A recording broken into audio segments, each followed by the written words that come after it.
Assalamualaikum warahmatullahi wabarakatuh. Ya, salam sejahtera untuk kita semua. Baik, hari ini kita akan membahas 10 soal berkaitan dengan materi TWK CPNS 2021 itu tentang Pancasila. Nah, untuk Pancasila ini cukup luas pembahasannya, jadi kita akan bagi dalam beberapa part soal ya. Jadi untuk hari ini adalah part 1. Nah, informasi dari beberapa peserta sebelumnya yang mengatakan bahwa soal-soal TWK itu campuran ya, jadi campuran ada HOTS dan ada LOTS. Jadi tapi HOTS jumlahnya lebih banyak. Jadi teman-teman harus mampu memahami soal HOTS ya, membedakan dengan LOTS. Jadi kalau HOTS itu levelnya itu lebih di atas, itu C4, C5, dan C6. Biasanya berbentuk studi kasus, jadi diberikan sebuah kasus di dalam soal, kemudian kita hubungkan dengan konsep-konsep yang sesuai dengan kisi-kisi. Nah, kita langsung saja soal pertama. Misalnya Pancasila sebagai ideologi terbuka harus berorientasi pada masa depan dan mampu melihat semua kemungkinan yang dapat terjadi pada masa sekarang. Berikut ini yang merupakan salah satu unsur ideologi terbuka yang dimiliki oleh Pancasila adalah: A. Dasar yang digunakan adalah keinginan perseorangan. B. Nilai dan cita-cita yang ada berasal dari pribadi bangsa itu sendiri. C. Isinya bisa langsung dilaksanakan tanpa ada penjelasan lebih dalam. D. Merupakan hasil kombinasi dengan kebudayaan lain. Dan E. Bersumber dari budaya dan nilai kehidupan suatu daerah atau kelompok mayoritas. Nah, di sini kita lihat ideologi terbuka ya, ideologi terbuka. Nah, apa sih itu ideologi terbuka? Nah, suatu ideologi dapat dikatakan sebagai ideologi terbuka jika memenuhi unsur-unsur berikut ini, yaitu 1. Nilai dan cita-cita harus berasal dari kebudayaan masyarakat itu sendiri. Nah, seperti yang saya jelaskan pada materi berkaitan dengan Pancasila, pembagian ideologi ada yang terbuka, ada yang tertutup. Nah, terbuka itu salah satunya adalah nilai-nilai dan cita-cita itu berasal dari kebudayaan masyarakat itu sendiri. Ya, dalam hal ini Pancasila. Pancasila itu merupakan ideologi terbuka karena kenapa? Nilai-nilai dan cita-cita yang terkandung di dalamnya memang sesuai dengan karakteristik dan berasal dari kebudayaan masyarakat itu sendiri, masyarakat kita sendiri. Makanya ketika kita mengaplikasikan sebuah ideologi tertentu dari negara lain, itu tidak cocok dengan Indonesia karena ideologi itu bukan berasal dari budaya masyarakat kita sendiri. Nah, ciri-ciri yang kedua atau unsur yang kedua adalah dasar pelaksanaan ketatanegaraan, yaitu berdasarkan musyawarah mufakat dan bukan dari satu kelompok saja.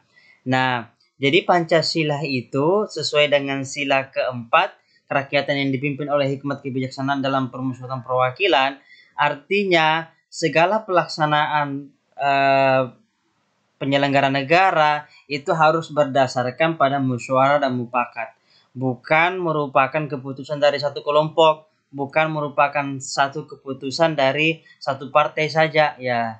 Tidak seperti dengan ideologi yang tertutup. Ya, ideologi tertutup misalnya di negara Korea Utara misalnya yang menggunakan sistem satu partai. Kemudian isinya tidak dapat langsung dioperasionalkan karena harus melalui penjabaran yang mendalam. Nah, tidak bisa langsung dilakukan dalam kehidupan sehari-hari. Tidak bisa langsung dilaksanakan. Karena kenapa? Harus ada penjabaran. Nah, 5 sila dalam Pancasila itu jika tidak dijabarkan secara dalam, maka akan salah dalam pelaksanaannya. Jadi makanya ada penjabaran lebih dulu. Jadi jawaban yang benar adalah nilai dan cita-cita ada berasal dari pribadi bangsa itu sendiri. Oke. Jadi jawabannya adalah B ya. Kemudian nomor 2. Dalam kehidupan yang berdasarkan Pancasila, kehidupan bermasyarakat tidak dapat dipisahkan satu dengan yang lainnya. Begitu pula dalam hal ekonomi yang harus mengedepankan kepentingan bersama. Hal ini sesuai dengan prinsip Pancasila. Oke. Nah, materi ini pernah kita singgung, soal ini materinya kita pernah singgung pada materi Pancasila, itu pengamalan butir-butir Pancasila. Kalau teman-teman masih ingat pada sila kelima, keadilan sosial bagi seluruh rakyat Indonesia, itu di situ ciri utamanya adalah mengedepankan kepentingan bersama, termasuk dalam hal ekonomi. Ya, termasuk dalam hal ekonomi. Tetapi keadilan itu bukan hanya dalam ekonomi saja ya, tapi semua, baik itu hukum, sosial, budaya.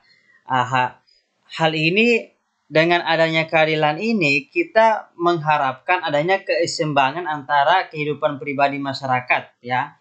Jadi tidak ada yang terlalu kaya, tidak ada yang terlalu miskin, tidak berpoya-poya, tidak bermewah-mewah. Itu juga merupakan salah satu pengamalan dari sila yang kelima. Jadi jawabannya adalah E. Oke, selanjutnya nomor 3. Ada beberapa pernyataan. Yang pertama, modal pembangunan. Yang kedua, satu-satunya asas bagi kehidupan bangsa Indonesia. Yang ketiga, pendorong terciptanya pembangunan di segala sektor. Yang keempat, berasal dari rakyat Indonesia dan negara serumpun yang lain. Yang kelima, pandangan hidup bangsa sebelum bangsa Indonesia. Yang keenam, cita-cita dan tujuan seluruh bangsa Indonesia. Dari pernyataan di atas yang merupakan fungsi dan peran Pancasila dalam kehidupan berbangsa dan bernegara Indonesia adalah nomor. Oke. Nah, masih ingat fungsi dan peranan Pancasila dalam kehidupan berbangsa dan bernegara? Nah, ingat masih kita jadi tolong supaya kita pahami apa maksud dari berbangsa dan bernegara. Itu kalau teman-teman lupa, silahkan buka kembali materi Pancasila yang kita sudah bahas sebelumnya. Nah, fungsi dan peranan Pancasila dalam kehidupan berbangsa dan bernegara itu ada beberapa. Yang pertama, jiwa dari bangsa Indonesia. Jiwa dari kepribadian bangsa Indonesia, sumber dari segala sumber hukum, ya, perjanjian luhur bangsa, pandangan hidup yang mempersatukan bangsa Indonesia, cita-cita dan tujuan seluruh bangsa Indonesia, dan satu-satunya asas dalam kehidupan bangsa Indonesia. Dan yang terakhir adalah modal pembangunan. Jadi jawaban yang benar adalah yang mana yang masuk? 1 dan 6, yaitu modal pembangunan dan cita-cita dan tujuan seluruh bangsa Indonesia. Ingat, modal pembangunan di sini bukan hanya pembangunan dalam hal infrastruktur, tapi pembangunan dalam segala bidang, ya, dalam segala bidang, baik itu ekonomi, sosial, budaya, dan lain sebagainya. Jadi jawaban yang tepat adalah E, 1 dan 6. Nah, kemudian nomor 4. Pancasila sebagai ideologi terbuka harus berorientasi pada masa depan dan mampu melihat semua kemungkinan yang dapat terjadi pada masa sekarang. Berikut ini yang merupakan salah satu unsur ideologi terbuka yang dimiliki oleh Pancasila adalah: A. Dasar yang digunakan adalah keinginan perseorangan. B. Nilai dan cita-cita yang ada berasal dari pribadi bangsa itu sendiri. C. Isinya bisa langsung dilaksanakan tanpa ada penjelasan lebih dalam. D. Merupakan hasil kombinasi dengan kebudayaan lain. Dan E. Bersumber dari budaya dan nilai kehidupan suatu daerah atau kelompok mayoritas. Nampaknya soal ini hampir sama ya dengan soal sebelumnya. Tapi tidak apa-apa ya.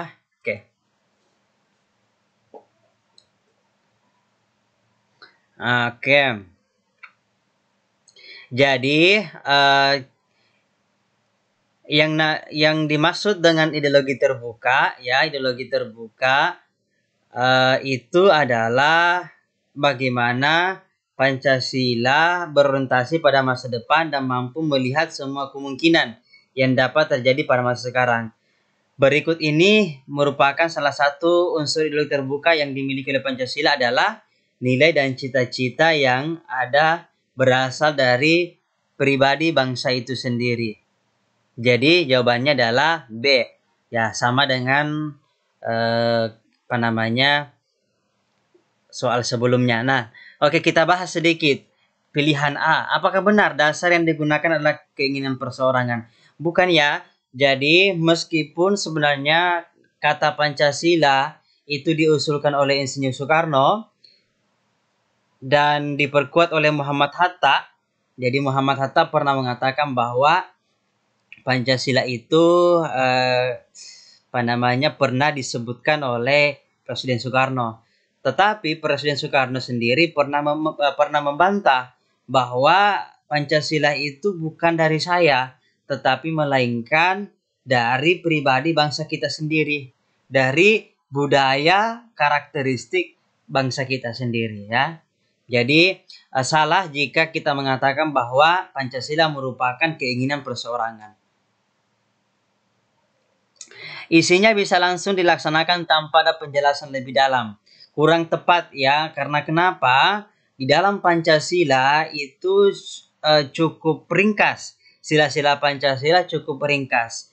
Tetapi untuk pelaksanaannya dalam kehidupan sehari-hari perlu ada penjelasan, ya, perlu ada penjelasan. Makanya ada yang disebut dengan butir-butir dari sila-sila Pancasila yang kemudian dijadikan sebagai pedoman dalam pengamalan sila-sila tersebut. Kemudian merupakan hasil kombinasi dengan kebudayaan lain. Salah ya. Jadi Pancasila itu murni dari budaya Indonesia. Budaya Indonesia. Budaya Indonesia terdiri atas berbagai macam beribu-ribu budaya. Itulah yang disatukan oleh sila Persatuan Indonesia. Bersumber dari budaya nilai kehidupan satu daerah kelompok mayoritas salah.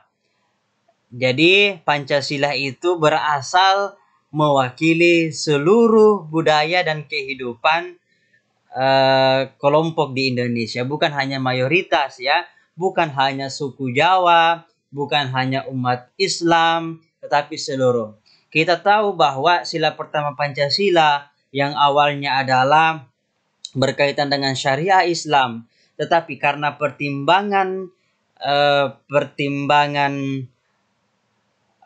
Bhinneka Tunggal Ika, maka sila ini diubah menjadi ketuhanan yang Maha Esa. Hal ini semata-mata sebagai perwujudan dari pelaksanaan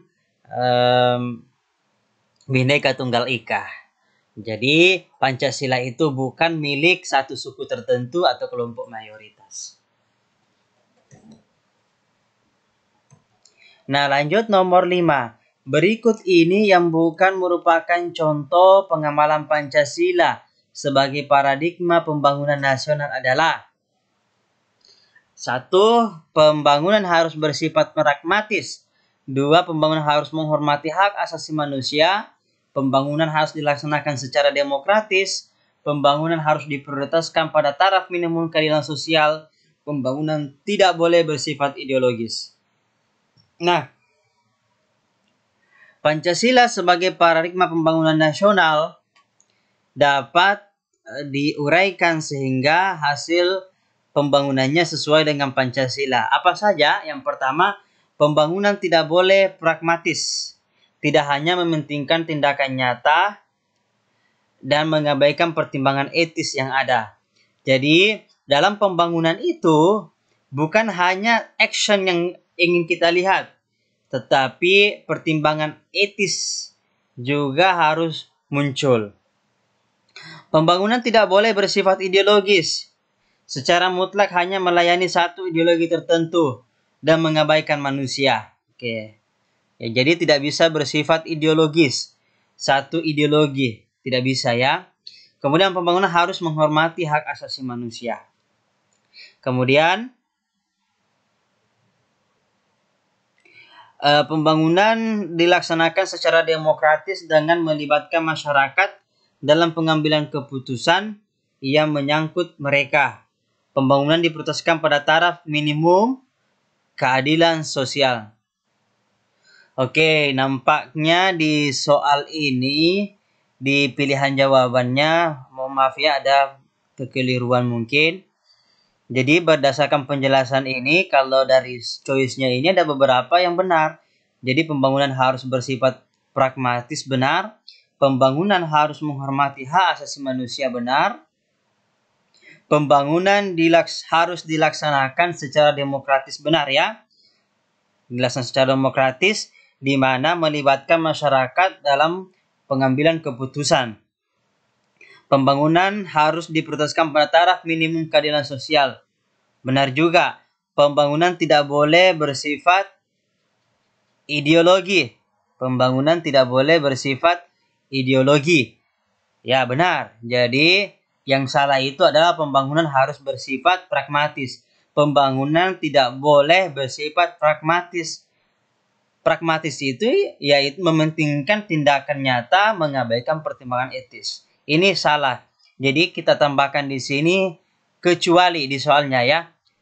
Berikut ini merupakan contoh pengalaman Pancasila sebagai pembangunan nasional adalah kecuali. Jadi jawaban yang benar adalah A. Silakan teman-teman perbaiki. Kemudian kita lanjut ke nomor 6. Pengamalan Pancasila sila kelima sebagai paradigma pembangunan adalah menumbuh kembangkan sistem politik demokrasi Pancasila yang mampu memelihara stabilitas nasional yang dinamis. B.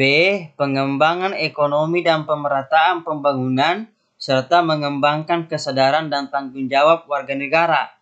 C. Upaya mengembangkan pertumbuhan ekonomi dan pemerataan pembangunan dan hasil-hasilnya sehingga tercipta kemakmuran yang berkeadilan bagi rakyat Indonesia.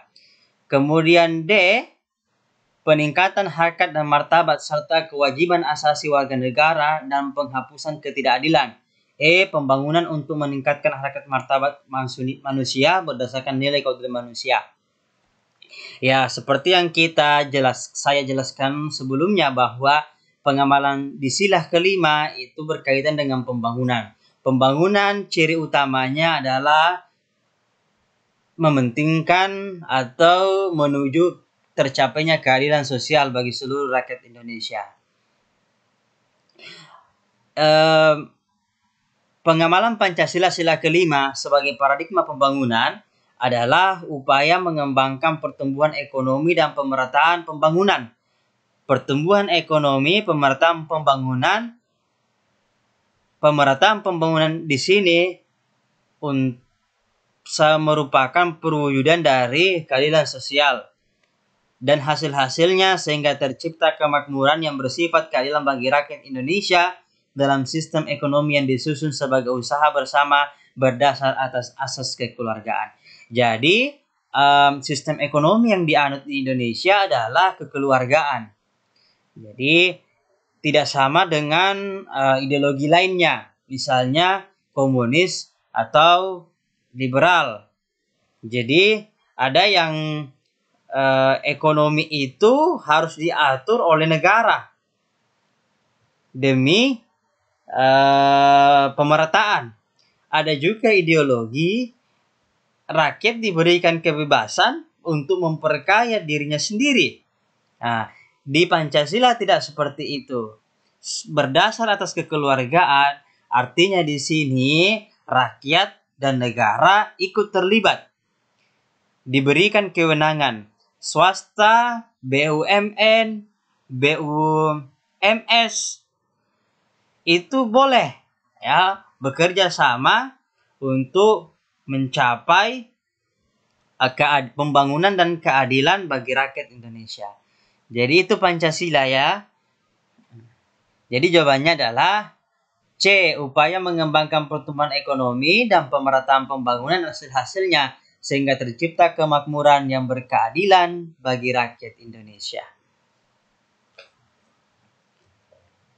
Nomor 7. Pancasila sebagai suatu sistem filsafat dapat diketahui dengan cara induktif, yaitu dengan cara apa? Nah, pembahasan mengenai Pancasila sebagai sistem filsafat dapat dilakukan dengan cara deduktif dan induktif, yaitu cara deduktif mencari hakikat Pancasila serta menganalisis dan menyusun secara sistematis menjadi keutuhan pandangan yang komprehensif. Sedangkan kalau induktif, mengamati gejala-gejala sosial budaya masyarakat, merefleksikannya dan menarik arti dan makna dari gejala-gejala tersebut. Nah, beda ya, deduktif dan induktif. Jadi jawaban yang benar adalah B. Jadi kalau induktif, mengamati gejala-gejala sosial budaya masyarakat. Kita lihat apa yang terjadi di masyarakat, baik itu sosial budaya, kita refleksikan dan menarik arti dari makna gejala tersebut. Apa arti dan makna dari gejala tersebut? Itu namanya induktif. Kalau deduktif adalah Pancasila yang kita analisis. Pancasila ini kita analisis, kita susun secara sistematis. Nah, sehingga muncul sebuah pandangan yang komprehensif menurut Pancasila. Ya. Jadi kalau deduktif bersumber dari Pancasila, kalau induktif dari sosial budaya masyarakat. Jadi jawaban yang benar adalah B. Kemudian nomor 8, tidak bermewah-mewah dan bersikap hemat, contoh pengamalan sila Pancasila yang Oke, ini tadi saya sudah jelaskan di materi tentang Pancasila, juga sudah saya jelaskan bagaimana butir-butir Pancasila dan bagaimana pengamalannya. Ya.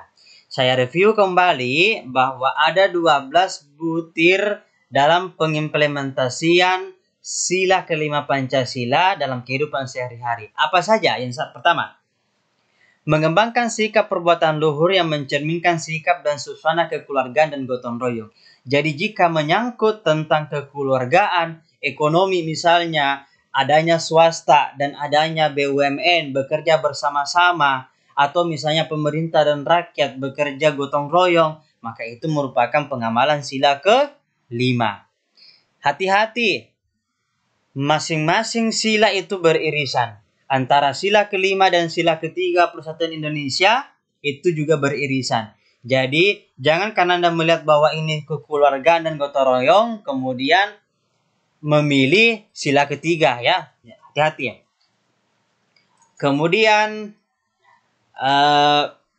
B, bersikap adil antara sesama tanpa membeda-bedakan suku, ras, agama, dan lain. Ini sangat jelas. Nah, kemudian C, menjaga keseimbangan antara hak dan kewajiban. Kemudian D, menghormati hak-hak orang lain. Kemudian E, suka memberi pertolongan kepada orang lain. Menjauhi sikap pemerasan pada orang lain. Pemerasan dalam arti ini merugikan orang lain dan bisa saja dalam artian misalnya ekonomi. Misalnya Anda mengembangkan sebuah usaha itu Anda kembangkan tetapi merugikan orang lain. Nah, itu merupakan pelanggaran sila ke-5. Tidak bersifat boros. Tidak melakukan perbuatan yang dapat merugikan kepentingan umum. Tidak bersifat gaya hidup mewah. Suka bekerja keras, menghargai karya orang lain, bersama-sama berusaha mewujudkan kemajuan yang merata dan berkeadilan sosial. Menghargai karya orang lain itu merupakan pengamalan sila ke-5. Hati-hati. Misalnya kasusnya seperti ini. Anda dan teman Anda. Teman Anda itu menghasilkan sebuah karya. Karyanya menurut Anda sendiri itu biasa-biasa saja. Ya. Tetapi menurut orang lain itu ada positifnya, ada kelebihannya. Nah, posisi Anda di sini adalah meskipun Anda merasa bahwa karya itu biasa-biasa saja, itu jangan disampaikan, jangan diumbar. Ya, jangan diumbar. Dan kita harus hargai. Kita harus hargai itu sebagai usaha dari orang itu. Jadi itu merupakan pengamalan sila ke-5. Jadi jawaban yang benar adalah jadi Pancasila melarang kita untuk bermewah-mewah dan bersikap hemat. Jadi kita bermewah-mewah tidak boleh, tapi bersikap hemat itu wajib. Itu berdasarkan sila kelima Pancasila. Nomor 9. Pada masa Orde Lama, kekuasaan presiden sangat besar, sehingga Pancasila dan Undang-Undang 1945 tidak dapat berjalan dengan semestinya. Hal ini merupakan penyimpangan Pancasila pada demokrasi terpimpin. Demokrasi terpimpin itu zamannya Presiden Soekarno ya. Istilahnya Orde Lama atau demokrasi terpimpin. Jadi penyimpangan Pancasila pada masa demokrasi terpimpin adalah 1. Penyelewengan pemilu. 2. B. Adanya pengekangan terhadap hak demokrasi. C. Penggantian sistem pemerintahan dari presidensial menjadi parlementer. D. Korupsi, kolusi, nepotisme merajalela. Dan E. Hak budget tidak berjalan. Oke. Ada beberapa penyimpangan Pancasila pada masa Orde Lama. Apa saja? Yang pertama, presiden mengeluarkan penetapan presiden tanpa persetujuan DPR. Kemudian B, melalui penetapan presiden membubarkan anggota DPR hasil pemilu dan membentuk DPR gotong royong. Kemudian C, pembentukan MPRS dengan penetapan presiden nomor 2 garing 1959. Kemudian anggota MPRS ditetapkan oleh presiden. MPRS dengan ketetapannya menetapkan pidato presiden sebagai garis besar haluan negara yang bersifat tetap dan mengangkat presiden seumur hidup. Kemudian selanjutnya hak budget tidak berjalan. Kemudian selanjutnya adalah GBHN yang bersumber pada pidato presiden tanggal 17 Agustus tahun 1999 yang berjudul penemuan. Ini jadi jawabannya apa? Adalah hak budget tidak berjalan. Oke. Karena dikuasai oleh presiden eksekutif di situ pada saat itu. Tidak berlangsungnya sistem check and balance. Jadi jawaban yang benar adalah E. Nah, terakhir nomor 10. Pada masa Orde Lama, kekuasaan presiden sangat besar sehingga Pancasila dan Undang-Undang 1945 tidak dapat berjalan dengan semestinya. Hal ini yang merupakan penyimpangan Pancasila pada masa demokrasi terpimpin adalah sama dengan soal yang sebelumnya ya. Sama, cuma berubah ini. Maaf saya tidak memeriksa sebelumnya. Jadi sila persatuan Indonesia mengamanatkan adanya unsur pemersatu di antara warga negara Indonesia dengan semangat rela berkorban dan menempatkan kepentingan bangsa dan negara di atas kepentingan pribadi atau golongan. Hal ini sesuai dengan prinsip HAM tentang pergaulan sesama manusia dalam semangat persaudaraan menunjukkan hubungan HAM dengan Pancasila. Wah, maaf, ini kayaknya ada kesalahan ini. Ada kesalahan pembahasan. Ini jawabannya adalah hak budget tidak berjalan. Ya, hak budget tidak berjalan. Ini seperti soal yang nomor 10 tadi. Seperti nomor 9. Jadi penyimpangan Pancasila pada masa Orde Lama, terutama pada masa demokrasi terpimpin pada Presiden Soekarno. Nah, sedikit saya bahas di sini. Jadi pada masa Orde Lama atau di masa pemerintahan Presiden Soekarno itu ada penyimpangan terhadap Undang-Undang Dasar 1945 dan Pancasila. Nah, di Orde Baru pada pemerintahan Presiden Soeharto juga ada penyimpangan terhadap Pancasila dan Undang-Undang Dasar 1945. Nah, nanti kita akan bahas penyimpangan tersebut pada soal-soal berkaitan dengan Undang-Undang Dasar 1945. Oke. Baik, saya kira cukup pembahasan soal kita untuk sesi pertama berkaitan dengan Pancasila. Nah,